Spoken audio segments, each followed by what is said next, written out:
Wala rin siya ng kalasag at kulog na hindi nababali. Tanagyaw, ikalulugod ko na ikaw ay sumama sa amin, kaya sa wala kang sariling pangkat. Yaya ng piuno ng kanyang kaaway na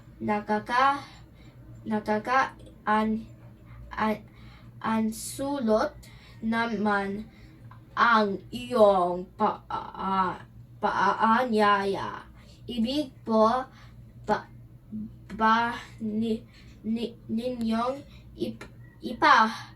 ipahiwatig nang hindi ko kaya ang sarili ko ng nag-iisa? Galit na pinigkas ni Tanagyaw sa pinuno. Hindi naman ganoon ang nais ng aking ama.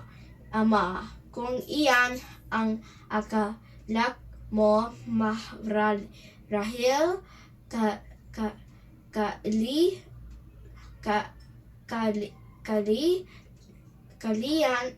langgang mong mapatunayan nagyon kung bakit kailang mo ng pangkat at tauhan. Hamon na anak na lalaki ng pinuno, hawak ang isang para na ginto.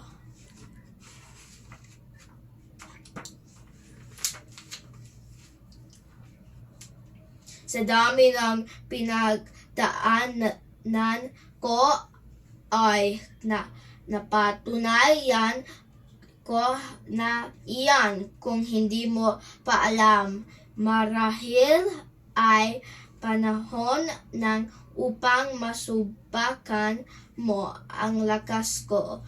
Buod na ang loob ng sagot ni Tanagyaw gamit ang ginituang tungkod.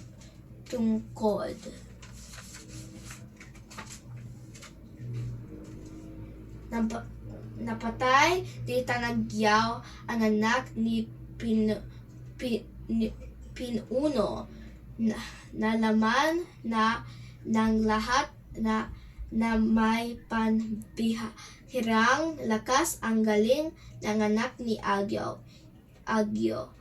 Ikinaranggal kong anak, napatunayan mong karapat dapat ka sa pamamahala ng isang bayan dahil sa iyong angking pagmamalasakit at lakas na makapagtanggol ng mamayan na gayon ay ipinang loob ko sa iyo ang bayan ng Sunglawon.